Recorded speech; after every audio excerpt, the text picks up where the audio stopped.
Hi, everyone. Welcome to Question Period Rewind. I'm Donna Skelly, Speaker of the Legislative Assembly of Ontario. 1986, what a year. In Toronto, a TTC ride was 45 cents for kids and $1 for adults. Over at Honest Ed's, you could get a pair of pantyhose for 77 cents. And the population of Ontario was about 9 million people. Now, let's see what the hot topics were for the province at that time.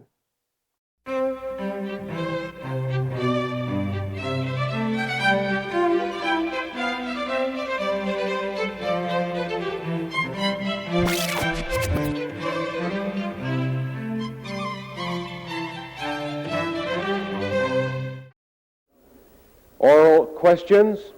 The Leader of the Opposition.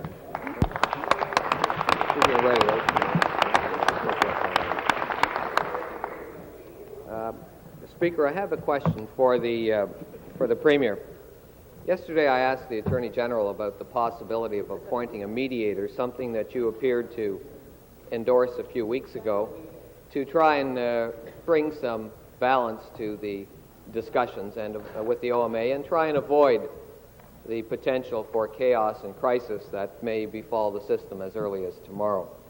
I wonder if the Premier would tell us whether he has called the OMA and made a suggestion that a mediator be appointed. Premier. Speaker, to the honourable member, the answer is no, I have not. Supplementary. Well, you indicated several weeks ago, as I said, that you entertained that as a possibility. It is quite clear that, as happened on the front lawn, the OMA called for, quote, a truce. Now, at that time, the OMA wasn't asking for major concessions. They were asking for a truce in order to avoid the job action and the crisis that's about to befall us. Could the Premier tell us why he wouldn't call the OMA now and ask for a mediator? Premier. Mr. Speaker, I think someone raised a theoretical suggestion some weeks ago about the possibility of that, and I never exclude any possibilities that I think are going to lead to progress in this matter. I can tell you, as far as I know, in the discussions between the Minister and the OMA, there was never suggested that could be helpful in the circumstances, and there's no indication that that route would lead to any progress. Final supplementary. Well, how can you say there's no indication that route would lead to any progress when the OMA themselves have indicated that they want a truce? The OMA has said they would like more time to continue to discuss matters with you. Now, it could well be that no resolution can be reached. It could well be that because of your determination to hang tough on the ban on extra billing, there will be no progress. But how can you suggest that you see nothing of value in appointing a mediator when clearly you can avoid a strike tomorrow, you can avoid a strike Friday, you can buy some time and some perhaps calm opportunity to discuss these issues further Premier. In the presence of a mediator? How can you Premier. say that wouldn't be helpful? Well, Mr. Speaker, how can you say that it would solve anything? I mean, you've been commenting on this situation regularly in the last several months. You put forward some ideas that have been dismissed by all sides and commentators as well. I guess the onus would be on you to prove that it would be helpful in some way or other. As you know, you would like to let these things drag on forever. The NDP would have liked to have done them, months ago. We were charged with the sensitive responsibility of trying to work out a solution. As we told you at various times, we thought there was progress being made. Then ultimately, unfortunately, it was not, and we had to use the best judgment we had in the circumstances. What I'm giving you is the sum total of our best judgment at the present time. New question. Further question for the Premier. He just said a moment ago that somehow you said exactly, the onus is on the Leader of the Opposition to show that the appointment of a mediator would provide some progress and some hope. Might I say first to the Premier that is an absolute disgraceful stance for you to take, that somehow the onus is on me or anyone else to prove that a mediator might be helpful, when you said yourself on Sunday the 29th, quote, he'd consider appointing an independent arbitrator to break the deadlock. Question. Now, I want to say to the Premier. Question. Don't you agree that the appointment of a mediator could not possibly harm the circumstance and may at the very least take 4 or 8 or 12 weeks to cool off feelings and tempers on both sides of this issue. Premier? Mr. Speaker, to the honourable member, these discussions have been going on for, well, not quite a year, but I can tell you almost a year. Well, that's not right. Well, Mr. Speaker, my honourable member knows everything as usual. But let me just tell, just to refresh his memory of the history of this situation.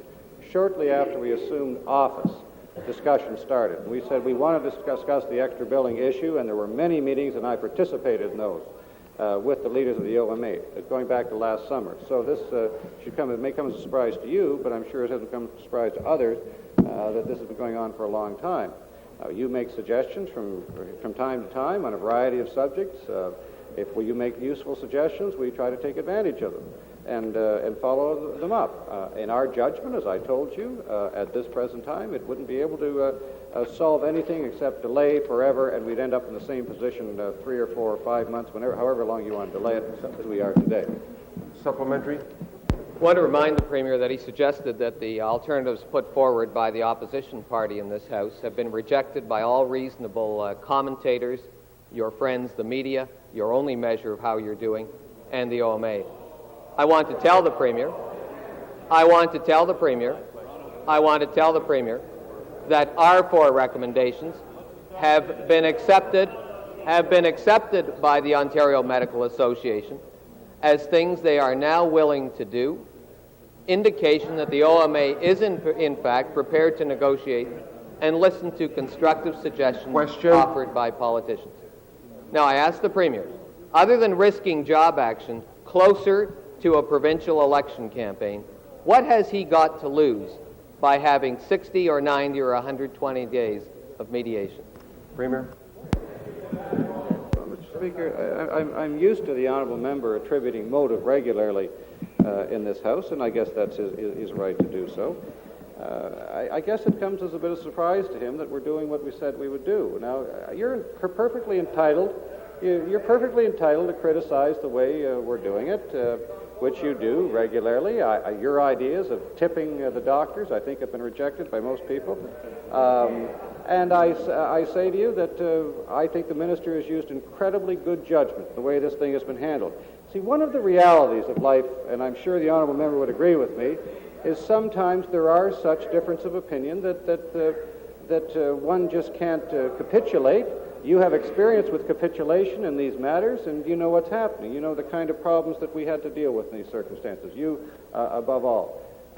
And I guess the OMA wasn't exactly used to dealing with a government that said exactly where it stood on the issues, was proceeding on the questions, and we are proceeding, hopefully as sensitively as we possibly can.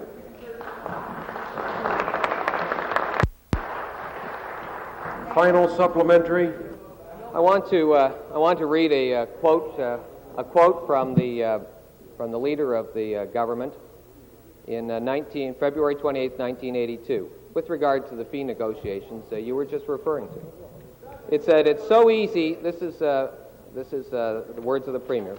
"It's so easy to kick the doctors. It's a temptation for all people in politics. But I tell you, we will not win. Nobody will win. The patients will lose if we wholesale go around booting them and don't create a climate where they're reasonably comfortable.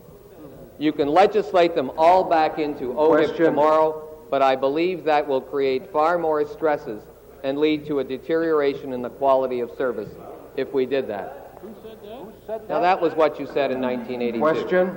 Other than adopting a new position, which we respect, we don't agree with it, but we respect your right to do that. Question? Do you now disagree with everything you said in 1982 about the consequence of legislating them all back in? Speaker, I thank you for drawing forward your research, for digging up that quote, because I think it was prophetic in many ways and indicates our sensitivity to the community. And what happened then was we weren't advocating kicking the doctors. What happens was the doctors kicked you.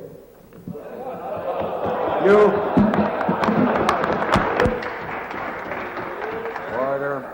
New question, the member for York South. Mr. Speaker, I have a question for the Attorney General about equal pay.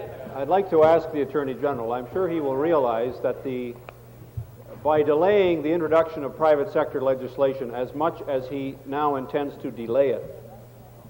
And in his answer to a question from my colleague from Ottawa Centre indicating that the legislation would not be forthcoming until the fall, does he not realize that what he is basically doing is asking all those people, nursing home workers, hospital workers, workers for our municipalities, to do is to accept the very narrow public service bill in the expectation that something, but we don't know what, is going to be forthcoming in the fall. I wonder if the Attorney General would not agree with me, Mr. Speaker, that this is a very unfair proposition to put to those public sector workers, and that in fact all the workers in Ontario are entitled to see, prior to the summer, the legislation on equal pay which the government intends to bring forward with respect to all sectors. Mr. Speaker, we are going to have pay equity in Ontario.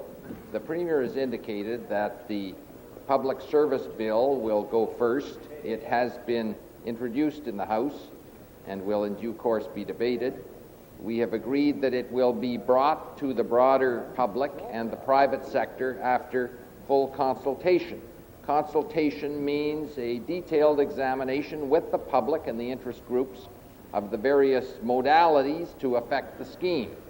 That process is coming to a close, and when it has closed, and it will very shortly, then the decisions will be made and put before the House for debate.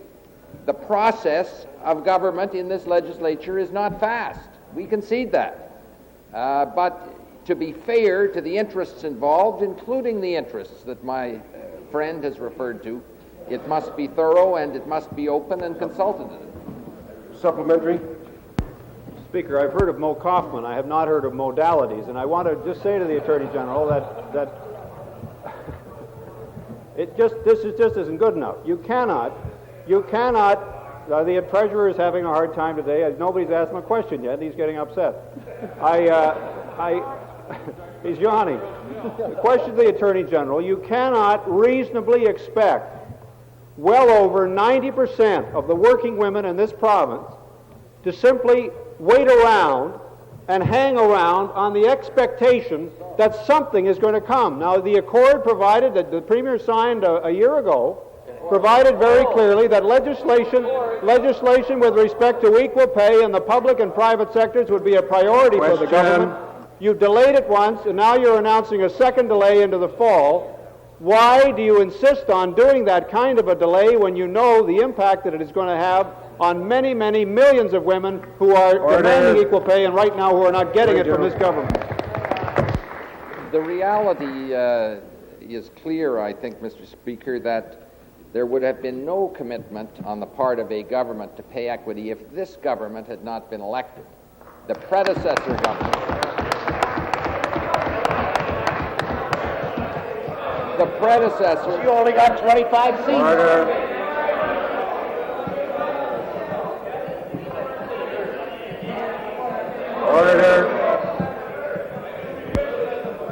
Order.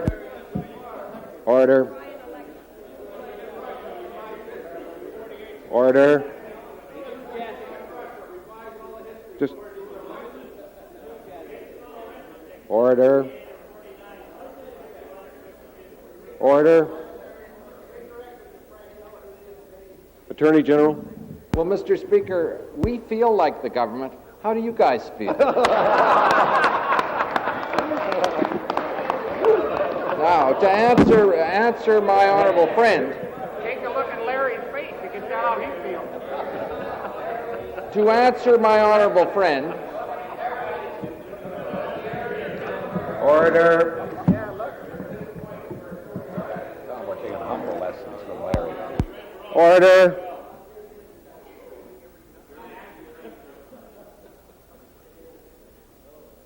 I'll just wait.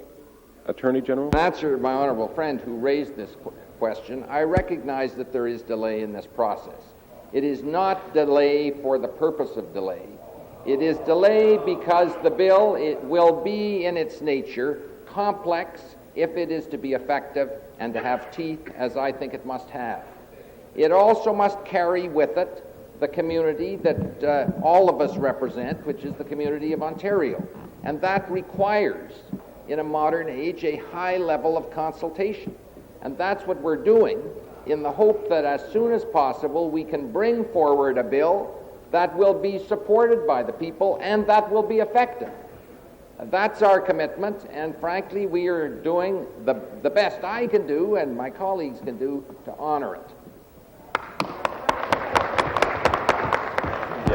New question? No, I think I have one last try. It's New question.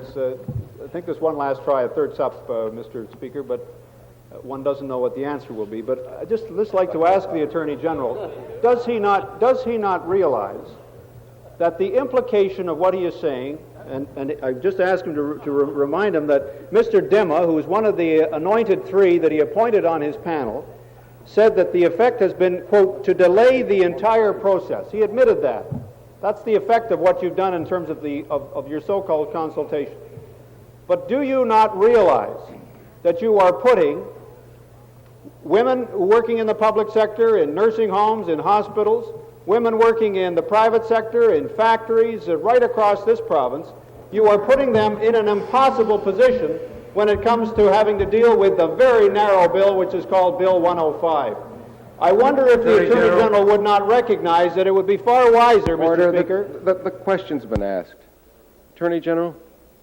Mr. Speaker, it was only 10 days ago that my learned friend was criticizing the government for consulting with doctors to see if an impasse could be resolved. For my part, I'm not ashamed of consulting with interest groups. I don't always agree with them.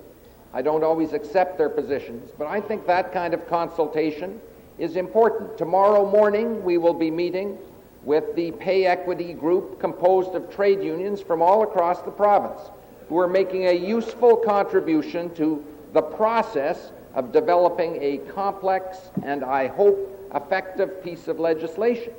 I don't propose to short-circuit a good process which will produce a good bill simply to provide an answer that suits my honourable friend. New question? Mr. Speaker, I have a question for the Minister of Health. It has to do with the very real problem, which is one I hope he is aware of the number of people working for him and working for hospitals, working for psychiatric institutions, working for institutions covered by his colleague, the Minister of Community and Social Services, who are being hurt and who are being injured on the job. I'd like to ask the Minister, is he aware of the situation at the North Bay Psychiatric Hospital, where in the first 4 months of this year alone, the number of injuries arising from patient violence was 41, or approximately 10 a month? Is he aware that that represents a dramatic increase in the number of workers who are subject to this kind of violence and this level of assault? I'd like to ask him, what does he intend to do to remedy this situation, and what kind of help can he give to those workers who are putting themselves at risk every day on the job?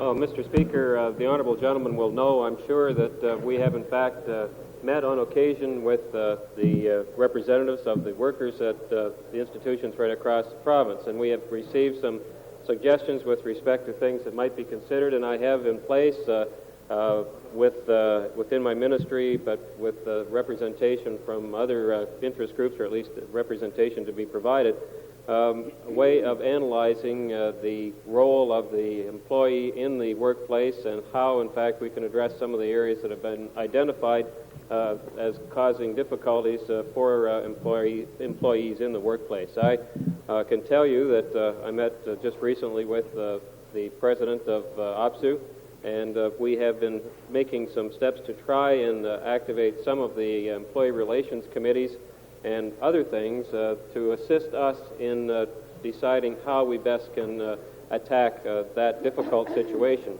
And in addition to that, Mr. Speaker, we have also wished to address the issue of concern expressed about the number of instances in which patients have complained as well about staff treatment. Supplementary.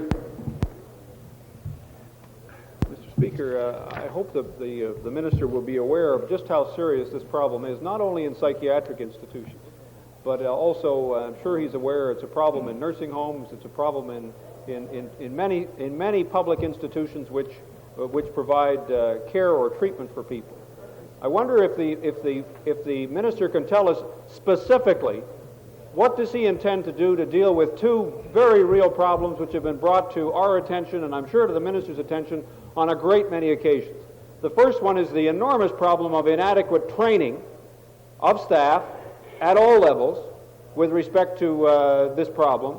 And what is he doing about the tremendous problem of burnout, what I would call the new frontier of health and safety in the public sector in terms of the stress problems affecting people?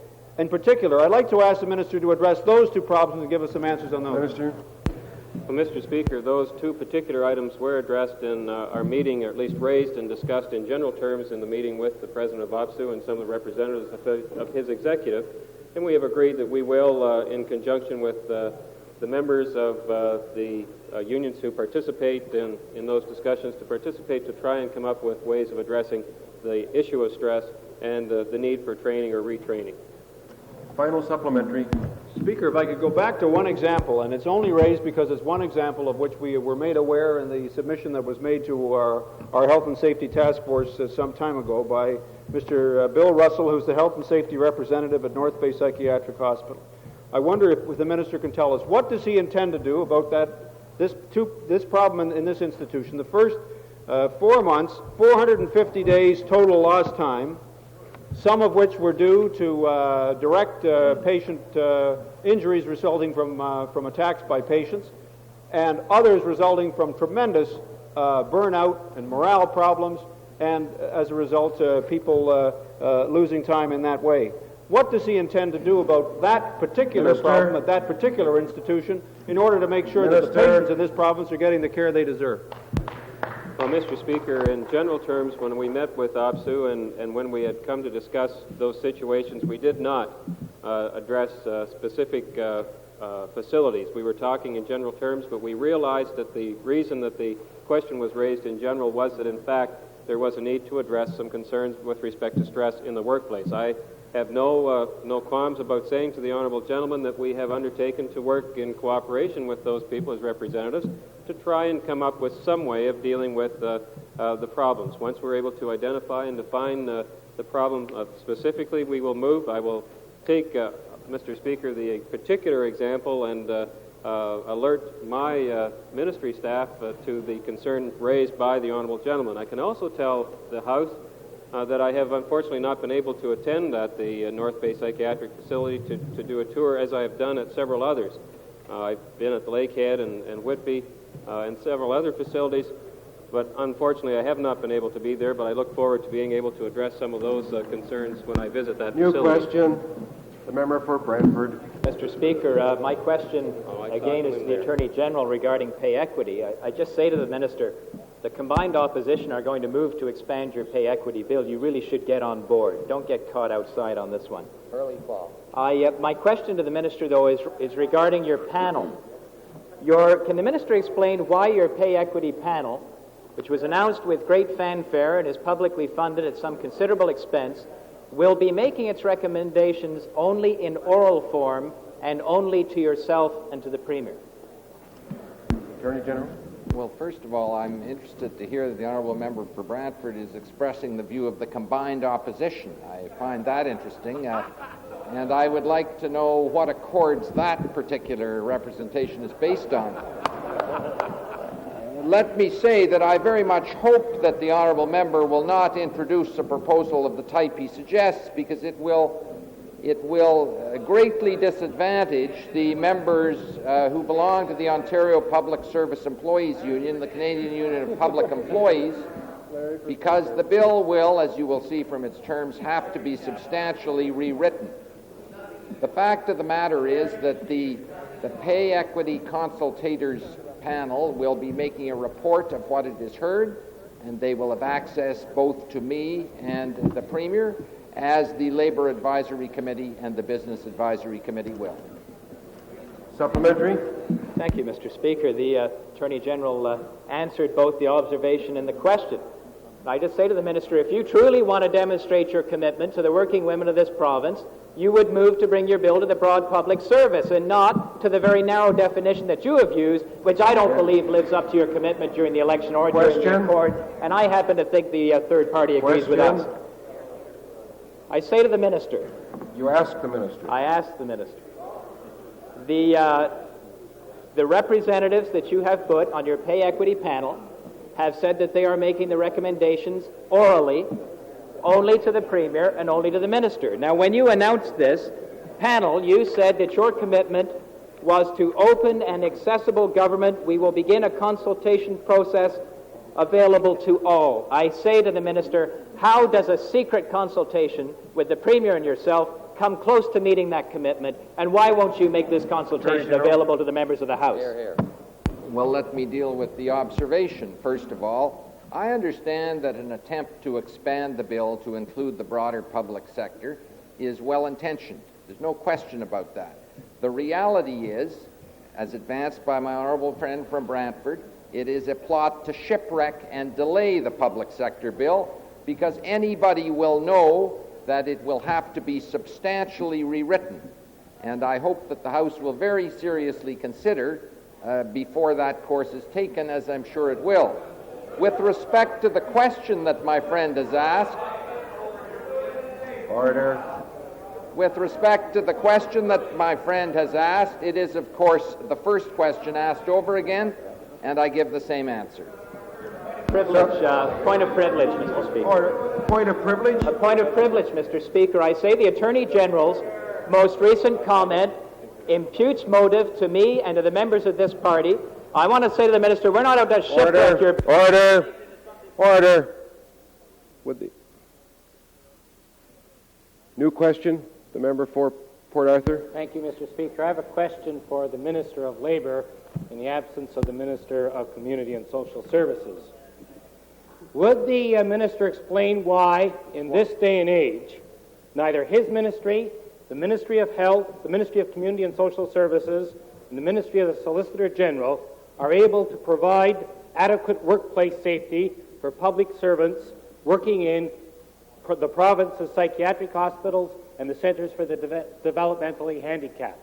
Specifically, can he tell us how it came to pass that Pat Chapatis, a councillor at the Northwestern Regional Centre in Thunder Bay, was attacked on 3 separate occasions by the same resident in a 24-male ward, the last time being choked, thrown to the floor, and kicked in the stomach in the 8th month of her pregnancy, resulting in a 3 weeks compensation claim?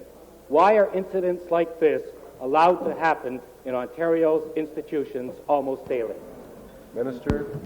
Well, Mr. Speaker, first of all, I don't know the details of the specific instance, and obviously I'll take that as notice and check into these matters. But as the honourable member knows, his leader, has just asked a question along the same line of the Minister of Health, and I'm sure that he and the Minister of Community and Social Services and the Solicitor General and other ministers where appropriate, but particularly those 3, are very carefully ensuring the greatest possible degree of health and safety for, particularly in this case, safety from injuries arising from, I guess, the incarceration in some cases, the greatest degree of health and safety in their places under which they have jurisdiction.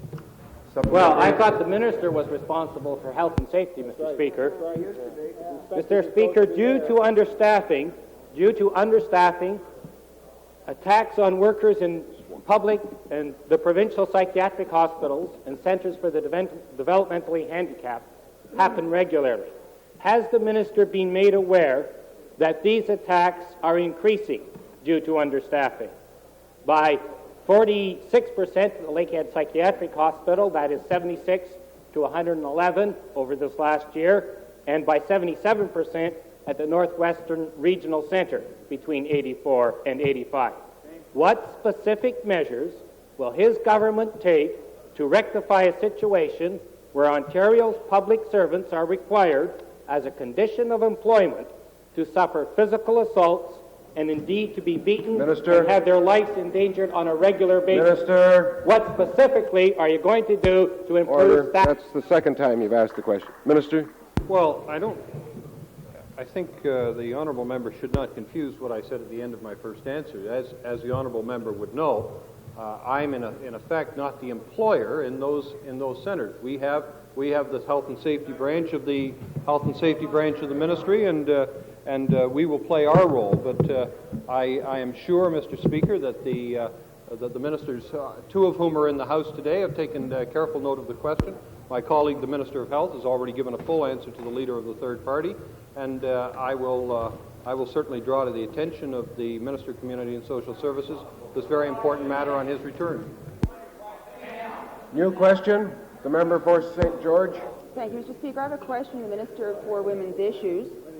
He would resume his seat. Thank you. Minister, in your statement today, you indicate that the Race Relations Division of the Ontario Human Rights Commission and the Women's Directorate will be appointing staff designed to consult with visible minority women. That work was begun in 1983 with a founding conference of both the Commission and the Directorate. Can you tell me what further specific work will be done now? Attorney General.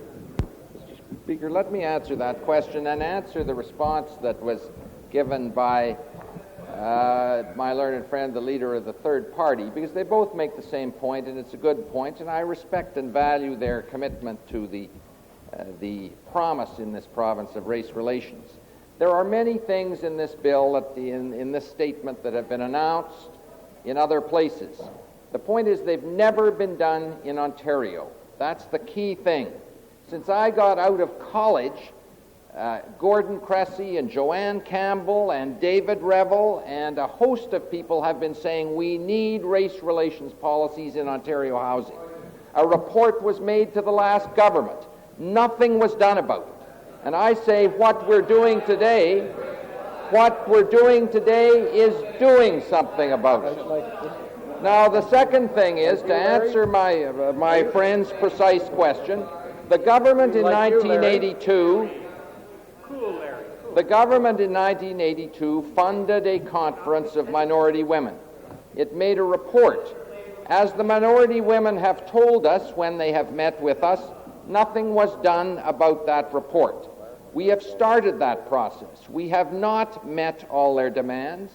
We have not begun to achieve anything like the expectations they have, but we have taken the report they made to the last government in 1982 and taken the first steps. That's our commitment, and I'm proud of it. Order. Supplementary. My supplementary, Mr. Speaker, is one that derives of puzzlement from the Minister's response. The previous government set the Race Relations Commission and the Ontario Women's Directorate and representatives of the Ministry of Citizenship and Culture together with representatives of visible minority women to follow up not only on the specific recommendations of that conference, but on others that had come forward, with identified plans of action that involved core funding, that involved responses to immigrant women's health centers, that involved hiring practices. When the minister came to office, he had quite an extensive body of materials in front of him that had already been developed. He was reminded of the further work to be done in January by a further submission from the coalition, and I say again today and ask, why, fully a year later, with all of the materials that had already been underway, is your major announcement that you are starting by appointing someone... Order. Attorney General. Mr. Speaker, I've now been here almost a year, and maybe I'm not getting into what is going on in this process. Let's be perfectly fair. I've known Roy McMurtry all his life, and there is no person who I admire more, and no person whose commitment to race relations is more profound and more real. No, I know that. And I'm not ashamed to say it. And I know from talking to him that he is concerned about these things. The reality is, it may have been somebody else's problem, the reality is that when the racial minority women made a report in 1982, they could not get any of it implemented by the previous government. Now, we do not meet all their concerns. We cannot go the whole distance, but we are taking the first important step that they ask us to take, and I'm proud of it.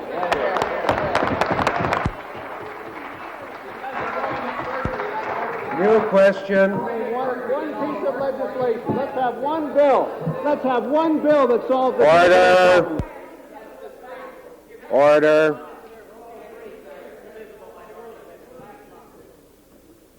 Order. New question, the member for Sudbury East. I have a question of the Minister of Labor regarding Millbrook Correctional Center, which when it was opened 30 years ago was a modern reformatory. The Minister will be aware that the institution was designed to accommodate 260 prisoners who were released, who were there psychologically and displayed dangerous tendencies. They were allowed 20 minutes freedom a day. That has now changed. They have 5 hours freedom a day.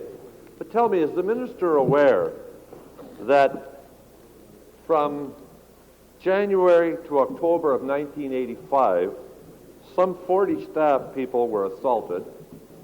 And is he aware that this year already there have been 54 staff assaulted in that institution? And can the Minister tell me why there are so many assaults going on in institutions in the province? Well, I'm not certain that there are. That's a very specific instance. I don't know whether there is whether that extends to other institutions. I will certainly endeavor to get a report on the general thrust of the questions being asked today. It hasn't been brought to my attention. If you'd like, since we've talked about a correctional institution, if you'd like, I'll refer the rest of the question to the Solicitor General, Minister of Correctional Services, who may have further information on the situation. Supplementary? Well, supplementary? Supplementary to this Minister, then. Will the Minister tell me, since he's responsible for health and safety of workers in the province, including institutions, what procedures you're prepared to put in place immediately to reduce the number of assaults that have occurred in this one institution in less than a year and a half, which are almost 100? Minister? Well, I'm not going to stand up and give you a list of procedures we're going to put in place, but I will tell the honourable member that we will immediately review the situation. We will pull together a number of disparate reports which would have been prepared by a variety of inspectors, perhaps, which also and see what the Workers' Compensation Board has on these matters. I will get back to the member at the appropriate time. But let me make it clear. Let me make it clear to my friend from Sudbury East that if there is new activity needed, Mr. Speaker, in terms of protection of workers, if there are problems that this ministry can address under the Occupational Health and Safety Act, we will address them. There is no lack of political will on this side. New question? The member for Scarborough Centre. Where's the grievance been since October? Order. Mr. Speaker, I have a question for the Minister of Education. Wow. Mr. Minister, it is now your position that the separate secondary school system, when it receives public funding, should be allowed to discriminate in its hiring practices. How can it ever be acceptable to legislate discrimination? Minister? Well, Mr. Speaker, I don't...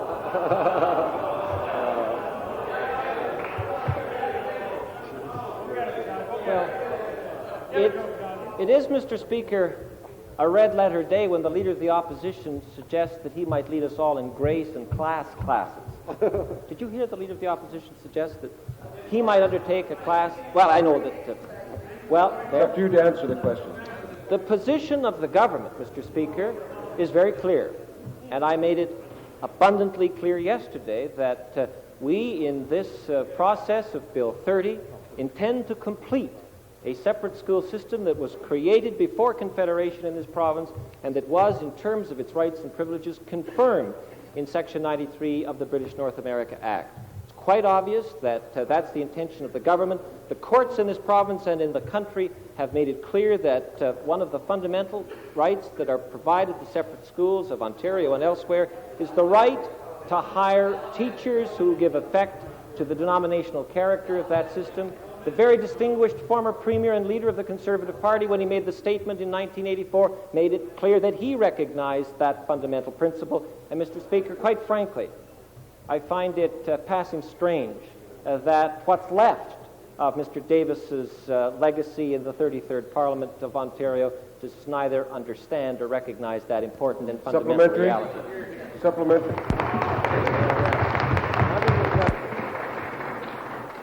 The Attorney General has just made a major statement on non-discrimination in Ontario. And no matter what you say, Mr. Minister, no matter how you decide to cover it up, what you have proposed is out-and-out discrimination, not only for present teachers wishing to move to the separate school system, but also for those who will be graduating from teachers' colleges. What double standard rationale can you find to justify discrimination in hiring practices and legislate it? Among other references, I would cite the case of Caldwell versus Stewart in the Supreme Court of Canada, 1984, the Essex County case in the Ontario Court of Appeal, 1978, and several others, where it was, Mr. Speaker, made very clear that one of the most fundamental protections provided the separate schools of Ontario is the right of the trustees to hire teachers who will give effect to the denominational character of that system. That, Mr. Speaker, is the case that this government has made.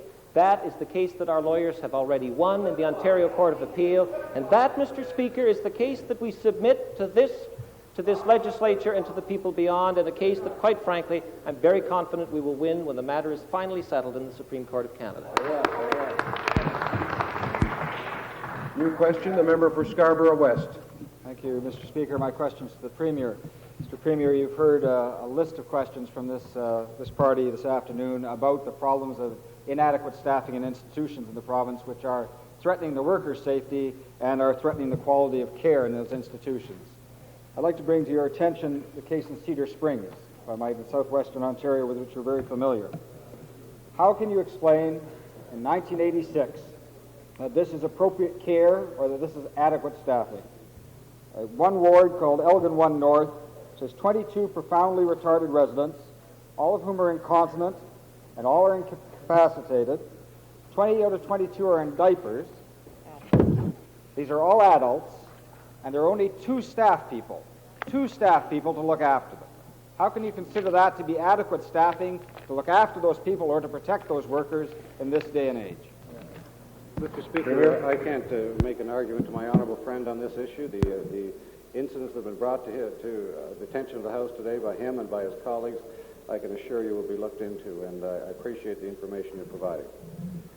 Supplement. I could list a lot of other institutions, Mr. Speaker, but I'd like to go back to this particular one in Cedar Springs, because both you and I were involved in the closing of the START Centre. And there's a unit there for geriatric nursing, of which almost all of them come from the START Centre. There are 24 of them, low-functioning, ambulatory older men. And there's often only one full-time worker on that shift, one full-time worker to deal with them. I would ask you that it's time to review, is it not, time to review the quality of care that we're providing in our institutions and the kind of pressure that we're putting on staff that have to deal with this day in and day out. Premier, there's no member that understands these difficulties and the pressures better than my friend opposite, and I have some understanding too for the work that we did. And there's no tougher work in this province. Those people are a very dedicated group of people. But let me say to the honourable member, I'm not in a position to build a case one way or the other in this House, and I don't want to be in that position. But I assure you that I take your comments seriously. I take the comments of your colleagues seriously. I will be discussing this with the minister. We'll review the specific cases you raise, and if any more that you're aware of, we will look at very seriously. And if there are problems that we can address, then we will attempt to address them. New question, the Leader of the Opposition. Question for the Minister of Education. Is it your position that the BNA Act, the Charter of Rights, and the courts together have said that it is lawful to discriminate in secondary schools as well as elementary separate schools? Mr. Speaker, to the Leader of the Opposition, let me say that it is our view that in Bill 30 we are completing a system which is a unity, which is one system with one set of clearly established constitutional rights. That is the view that we have advanced. That, quite frankly, is the view that I believe your very distinguished former Premier, Mr. Davis, advanced.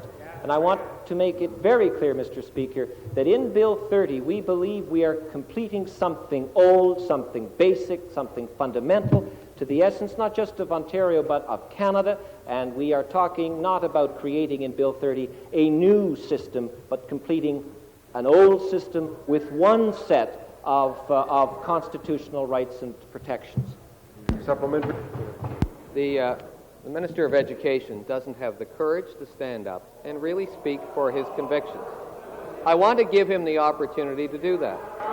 I want to give him the opportunity to do that. Does the Minister of Education believe that the BNA Act, the Charter of Rights, and the courts together have made it lawful to discriminate in secondary Catholic schools? Yes or no? Minister? Mr. Speaker, let's none of us be under any wrong impression about where this Leader of the Opposition stands on this very important, historic, and sensitive issue. We know. We saw what this Leader of the Opposition did in York East. And I remember, Mr. Speaker, not that many, and Mr. Speaker, a few months ago, this Leader of the Opposition stood up in this city and said, Bill Davis, notwithstanding separate schools and Suncor, wasn't a bad leader. That's the view and that's the position of this leader. And quite frankly, Mr. Speaker, I think the people of York East have already, and the people of Ontario generally, will see right through this kind of activity. Your question.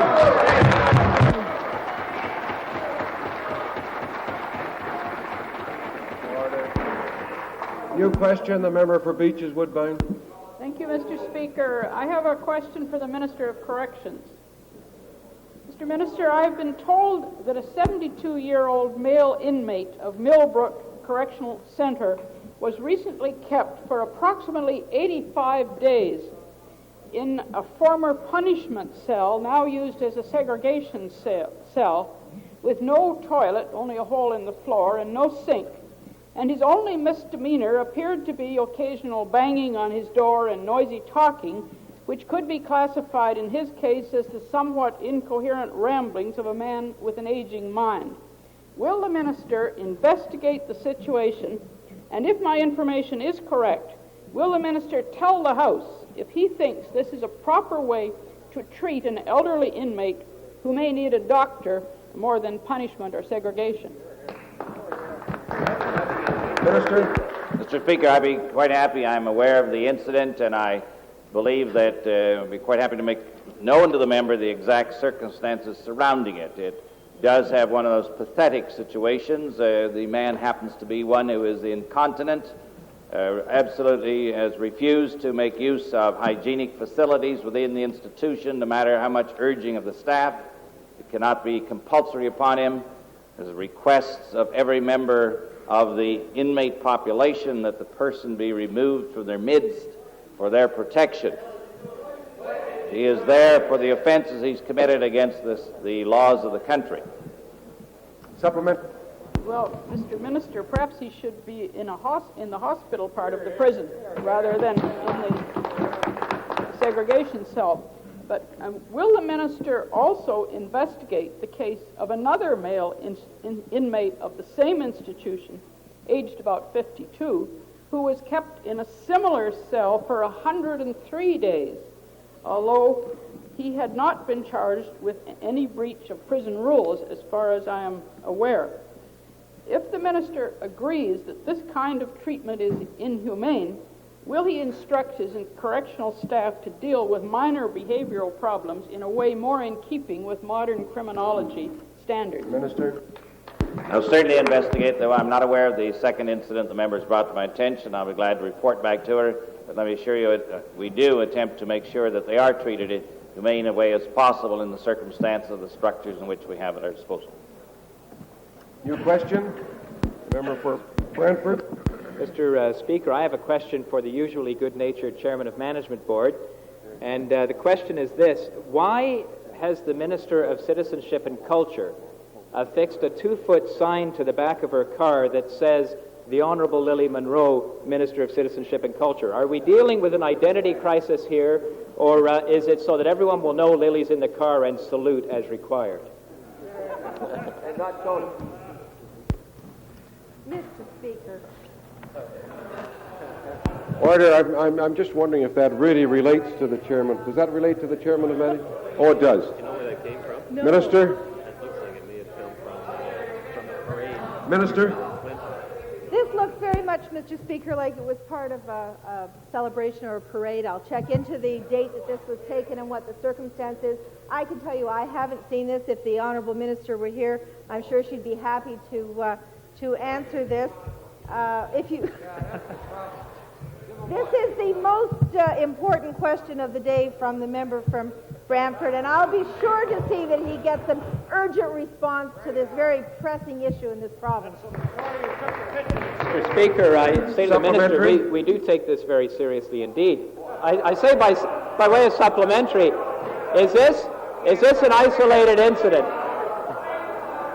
Is this an isolated incident, or should we next look for government cars sporting bumper stickers saying, "Honk if you love Liberals"?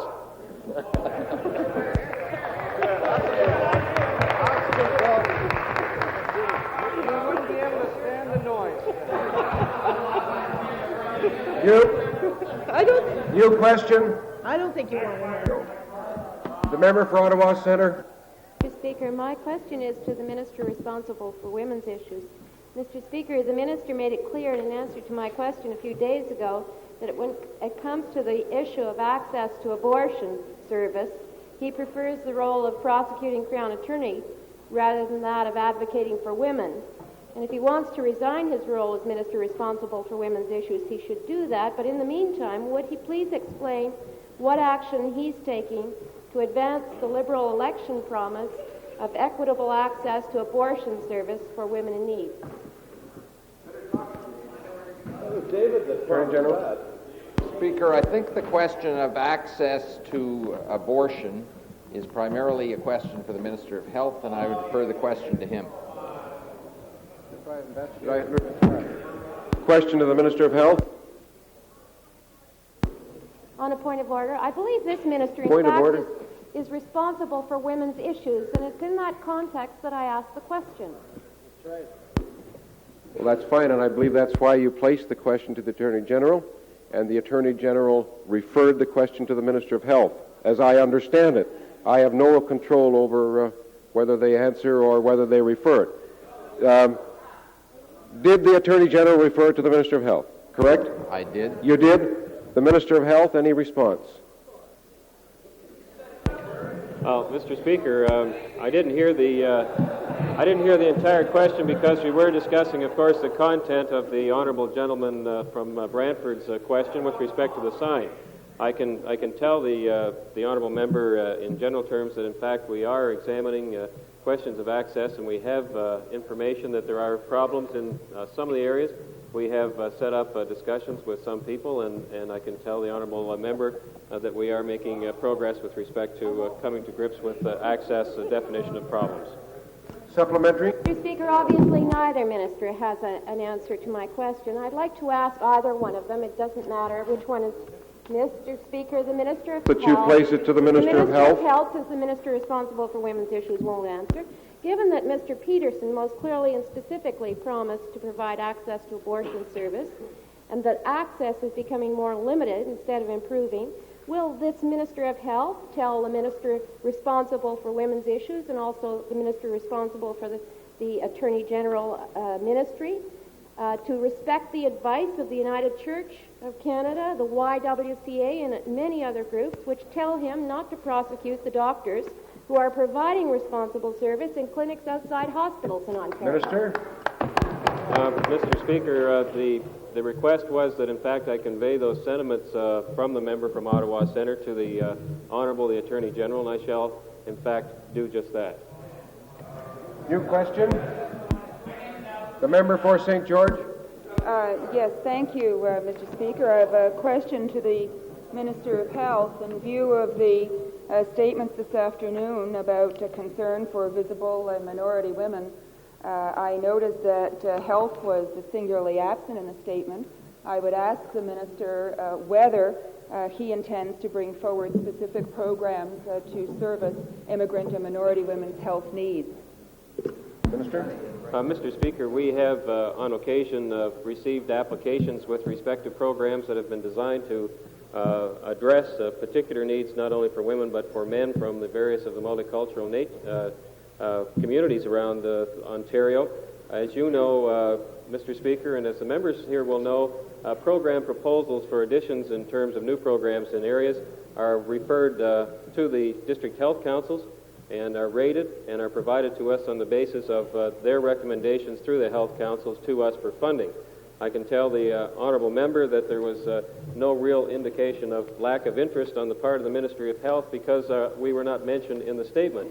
In fact, we have been taking steps to deal with provision of services among the various cultural communities in Ontario, and I can tell you that we have commended the Committee on Race Relations, the efforts by the Premier and by the Honourable Minister of Citizenship and Culture to bring to our attention the very real needs and different needs which are required in those various communities. We'll continue to do that. If you have a particular program which you think would be of interest to us, I ask you to make us aware of it so that we can make sure it was referred on through the District Health Council system.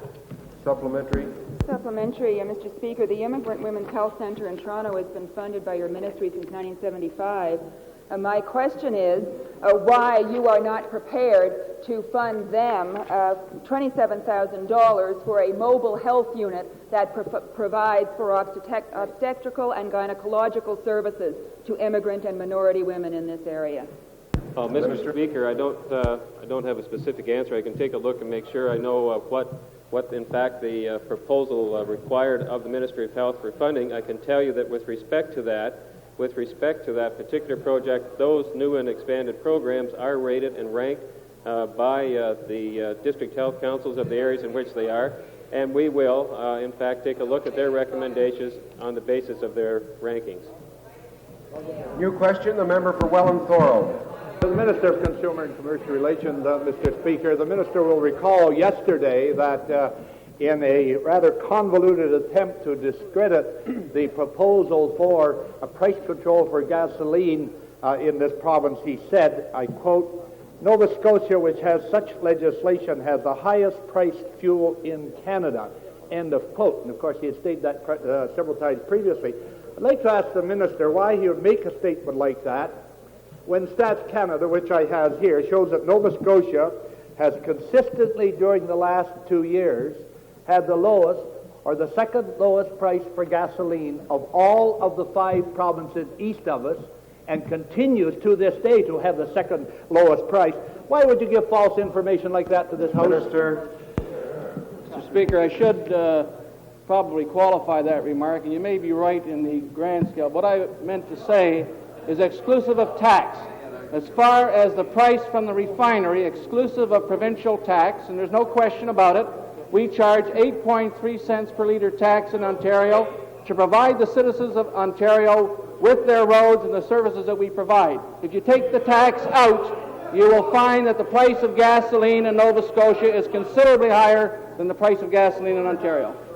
Oh, but that's an entirely different statement to what he made yesterday, higher there than in Ontario. He said it was the highest in Canada there, and you're absolutely wrong. I wonder, Mr. Minister, are you aware that the maximum difference in price allowed between Halifax and the most remote part of Nova Scotia is 1.7 cents per litre. That's what their legislation accomplishes. Don't you think the people of Northern Ontario should have the right to that kind of legislation here?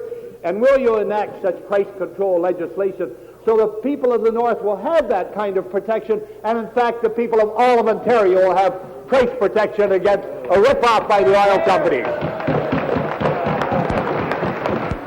Minister. Mr. Speaker, the other day my colleague, the Minister of Northern Resources and Mines, Northern Development Mines, has announced that he is having hearings in the North to talk about it. We are looking into that situation, and we'll report back to you as soon as we've had our findings. New question, the member for Lincoln. My question is to the Minister of Transportation and Communications, Mr. Speaker. I understand that the ministry supports equal opportunity employment guidelines and affirmative action programs. Would the minister then undertake to investigate the case of Margaret McBride of Vineland, a single parent who for the past 7 years has worked on a contract basis with the ministry, but has been bypassed on several full-time job opportunities and has yet to be accorded an interview in spite of numerous attempts and applications for full-time employment? Would he please investigate that clear case of lack of affirmative action support? Minister? Well, Mr. Speaker, I certainly will take it upon myself to investigate the particular situation the honourable member raises, but I certainly wouldn't let him go away from this House thinking that we do not, in fact, employ to the best of our ability minorities and adopted an affirmative action program some time ago. Indeed, we just promoted a female employee to a very senior position only 2 weeks ago. And that is consistent with what we do. We do that throughout the ministry, but the member would also know that we also have a declining number of employees in the ministry, but we have an increasing number of senior female employees. Time for all questions has expired.